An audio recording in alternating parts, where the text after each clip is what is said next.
Section 1. You will hear a telephone conversation between a person wanting to join a fitness centre and a member of staff. First, you have some time to look at questions 1 to 5.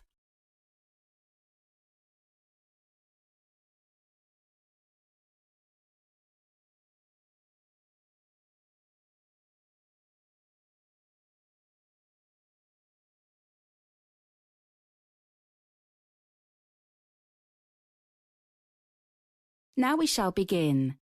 You should answer the questions as you listen, because you will not hear the recording a second time.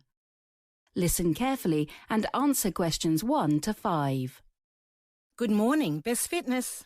Hello, Best Fitness. Help me. I need to get fit. Well then, you've certainly phoned the right place. Here at Best Fitness, we offer a wide range of activities and facilities to help people of all sizes and ages improve their fitness levels. Sounds perfect for me. So, what do I need to do? Well, the first thing is to take some details from you. Wait, have you been a member here before? No, I'm new. In fact, this is the first time I've been to a fitness centre of any kind. No need to worry about that. We'll look after you. So, can I ask your name? Yes, it's Tom Wintle. Ah, like the season. You know I prefer the summer. No, Wintle. W-I-N-T-L-E. Everybody makes that mistake. Oh, okay, sorry about that. Right, got it now. So, why do you want to join Best Fitness? Well, that's actually a bit of a long story. Basically, I've decided to raise some money for charity for personal reasons, and I thought of several things to do, like organise a 24-hour football match or have a cake sale. I see. But then my friends suggested I try and do a charity run, and I thought, yes, that's a great idea. And then I thought, I need to join a gym. Ha, absolutely yes.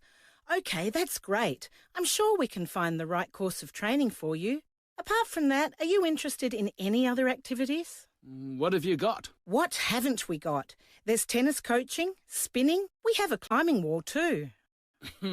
I think I'll do mountain climbing for the next charity event. But put me down for tennis, definitely. And, of course, you have a swimming pool? Of course, the biggest in the region. Well, I'll certainly use that too. Great. So just a few more details. Can I get a contact phone number from you? Right, yes, it's not always easy to catch me at work, and my mobile's not working at the moment. So the best thing is to reach me at home in the evening at 3138859. 3138855. No, not 5 at the end, 9. 3138859. Got it. Okay, and we also need your date of birth, please. 13th of January 1977. You said the 13th, not the 30th, right? That's right. Before you hear the rest of the conversation, you have some time to look at questions 6 to 10.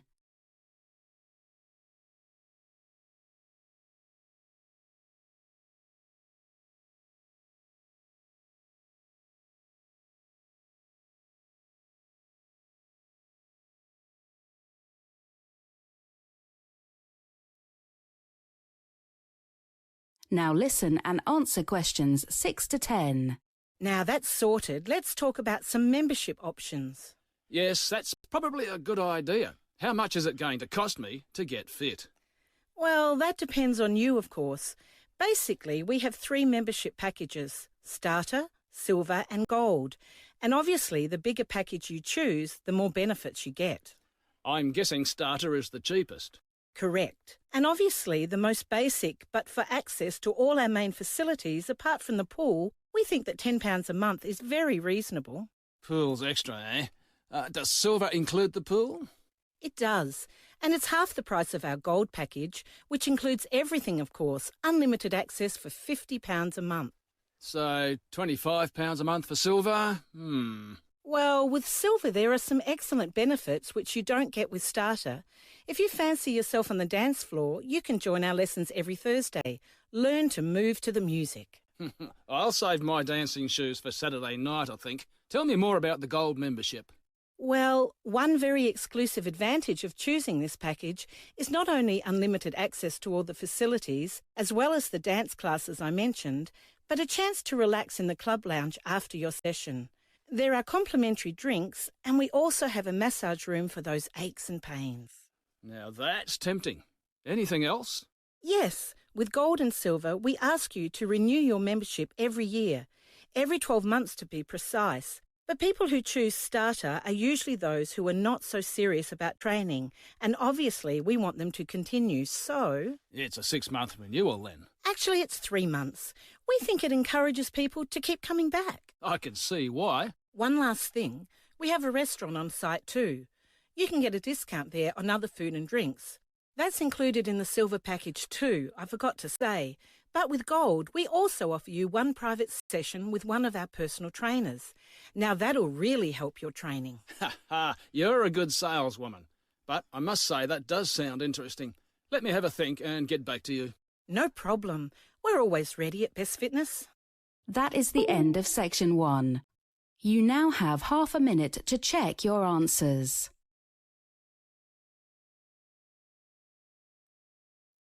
Section 2. You will hear a tour guide talking about an historic building. First, you have some time to look at questions 11 to 14.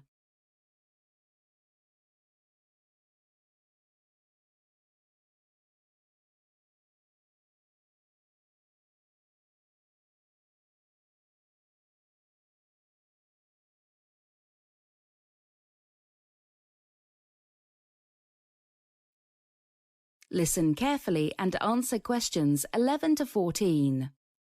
Good morning, everyone, and welcome to historic Brimley Castle. My name is Brian Thomas, and I will be your guide for the duration of this morning's tour. We will be exploring the castle and its grounds from the past to the present, learning about some of the most important events and personalities that have made this site such a unique and wonderful place. So, first of all, a question. Can anyone tell me when the castle was built? Anyone? What's that I heard? 1520? Ha, well, that's what most people think. Actually, that was when it was constructed for a second time after it was burnt down in 1502. No, the original castle was founded on this site in 1482, in the reign of Edward IV. Now, does anyone know why the castle was built in the first place? Well, some of you might have noticed that the castle is positioned not on a hill, but on a relatively flat piece of land near the River Brim. Certainly not well protected from invaders. Now then, if you look up at the tower, you can see a series of little barred windows, which suggests that prisoners were kept here, and certainly they were at some point, although this wasn't the castle's main function. No, perhaps surprisingly, the castle was in fact created by the second Lord Brimley as a present for his wife. Imagine if this had been built for your birthday. The running of the castle was taken over in 1872, and I'm afraid some of the descendants didn't do a very good job. As you can see, a large part of the main building here had to be rebuilt. The castle didn't open its doors until 1964, even though the original plan had been to let in the public in 1924. Then things were delayed even further by the war. Right, history lesson over for now. Let's have a look at some of the distinctive features. The tower is the obvious one. Its style is such a good example of that time. And look at that magnificent window. Some of you also probably know the castle was the first in this region to have its own watermill. But have another look at the glass up there. Yes, the strangest thing is that when the sun shines, you can see reflections of the second Lord Brimley on the floor. Before you hear the rest of the talk, you have some time to look at questions 15 to 20.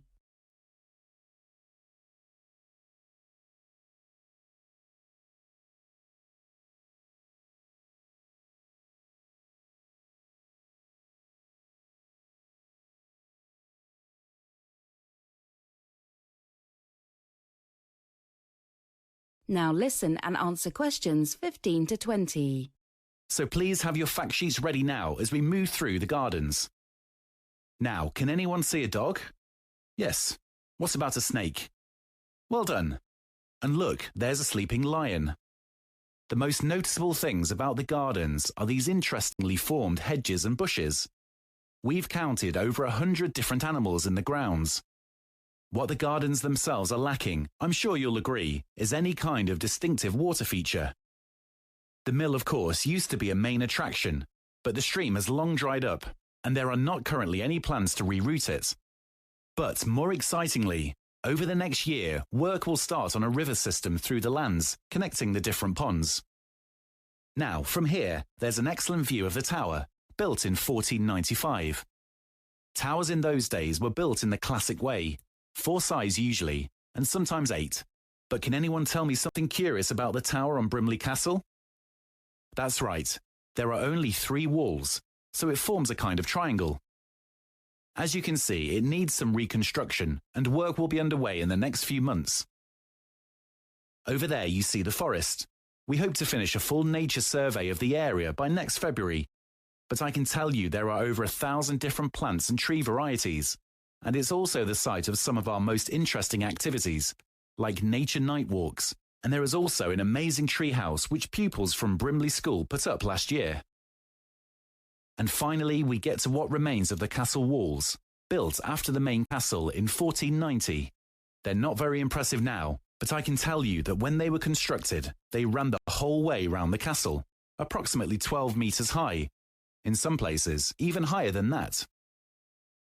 Early records state that this part, where we are now, stood an incredible 14 metres, way above the rest. Soon this section will house the wall tea rooms, a perfect place for refreshment. Well, that concludes the tour. I hope. That is the end of section 2. You now have half a minute to check your answers.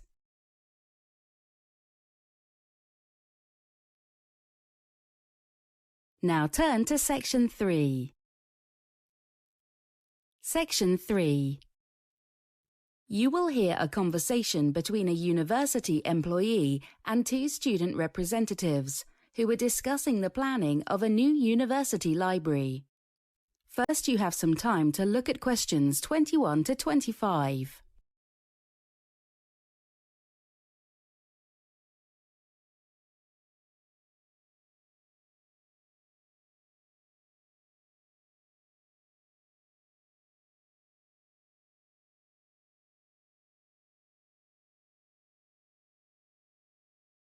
Listen carefully and answer questions 21 to 25. Hi there, thanks for coming today. I'm Liz Shaw, the project manager for the construction of the new university library. Hi, we're Sally and Ben from the Student Association. Thanks for inviting us today. Yeah, hi Liz. As you know, planning permission for the new site was granted last week, so we are all very excited about that. Yeah, great news. We had a big meeting last week and everyone cheered when it was announced. I think they've all had enough of the old place. Yes, it can get a little chilly in winter. Now, we are currently consulting with different interest groups. Obviously, students are going to be the main users of the library, so any thoughts you guys can offer will be extremely valuable. Okay, great. So opening should be in around 9 months. Is that right? Longer than that. About 18 months, isn't it? That's right, Ben, although delays are also possible.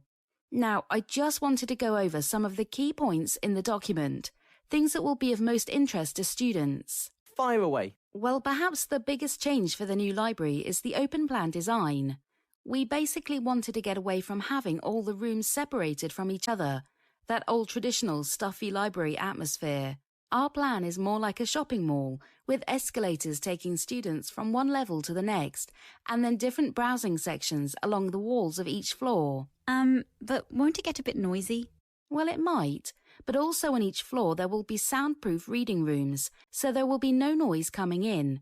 These rooms will also contain individual pods that can be hired for an even more focused study experience. Oh, sounds impressive. Liz, obviously nowadays with building design there are concerns about environmental impact, but I think I saw something in the plans about making use of green energy. That's right. The library will have over 200 windows, including what will be the UK's largest oval-shaped window at the top of the building, to allow as much natural light into the building as possible. Good for sunny days. The roof of the building will also have a number of small wind turbines, and our target is that these will generate at least 20% of the energy needs of the building. Oh, that's great.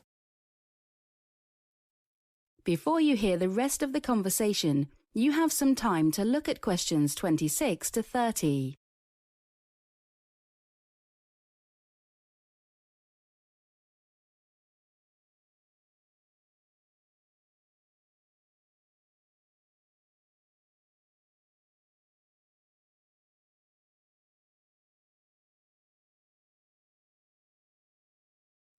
Now listen and answer questions 26 to 30. So those are a few of the core features of the new library. So now feel free to ask any questions you have. Thanks. Well, as Ben mentioned earlier, a few questions came up in our meeting last week. Firstly, the proposal to get rid of a lot of the library computers is a concern for some. Well, yes, it's true that we are reducing the number of provided computers to 30 from the previous 100. What we would prefer is for students to bring their own laptops, and we are significantly increasing the number of plug-in points for these. OK, sounds reasonable. On a related point, internet speed is something of an issue in the current place, especially when the library is full. Presumably, those problems will be ironed out. Yes, that is a priority. And also the local council have promised us extra funds.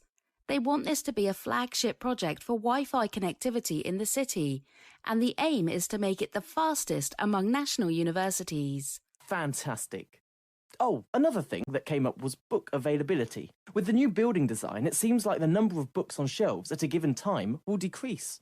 Yes, it's true that we are moving away from rooms stuffed with books towards a more modern and spacious environment. However, we will still have the computer stations so that students can find and order books to borrow.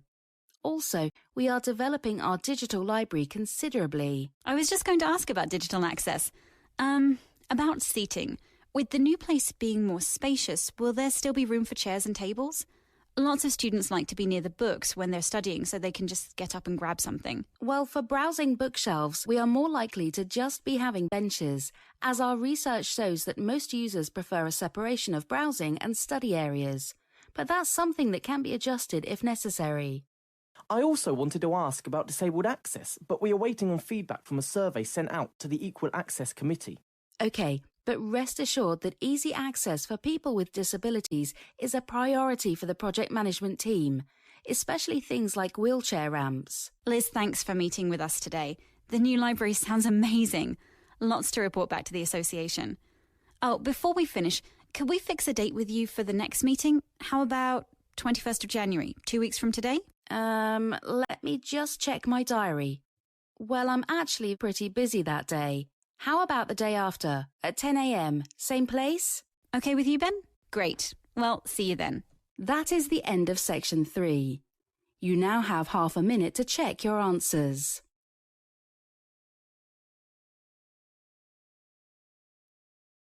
Section 4. You will hear a lecture from Professor about ocean pollution. First, you have some time to look at questions 31 to 35.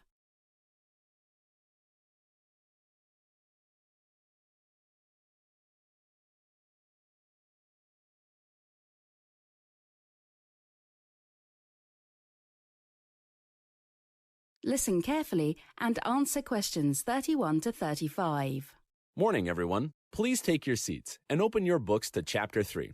Today, we'll be talking about the ocean environment, specifically the Great Pacific Garbage Patch.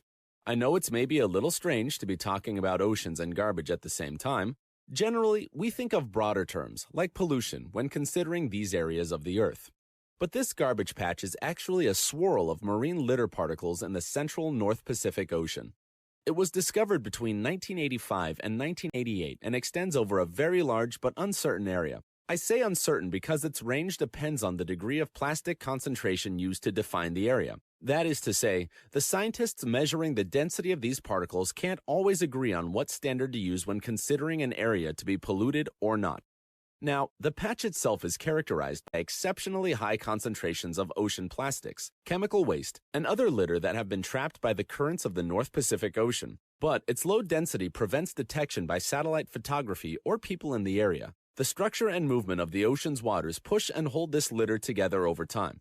The Great Pacific Garbage Patch was first described in a 1988 research paper based on results obtained in the mid-1980s. What they did was measure plastic in the North Pacific Ocean, finding high concentrations of marine litter piling up in regions controlled by ocean currents. They then used their findings from the Sea of Japan to estimate that similar conditions would occur in other parts of the Pacific, where the main currents were favorable to the creation of relatively stable waters. Turns out they were right. It was a Mr. Curtis Meyer, that's M-E-Y-E-R, who actually named the region of the Great Pacific Garbage Patch, and we've been using that name ever since. Of course, that name is used whenever the area is featured in media reports as an exceptional example of marine pollution. But even up close, the patch is not easily seen because it consists of tiny pieces almost invisible to the naked eye. Most of its contents are trapped beneath the surface of the ocean due to the structure and movement of currents mentioned just a moment ago. More recently, a similar patch was found in the Atlantic Ocean by a Mr. Christopher Norman, N-O-R-M-A-N, and, as you might imagine, is called the North Atlantic Garbage Patch. We scientists are a creative bunch. Before you hear the rest of the talk, you have some time to look at questions 36 to 40.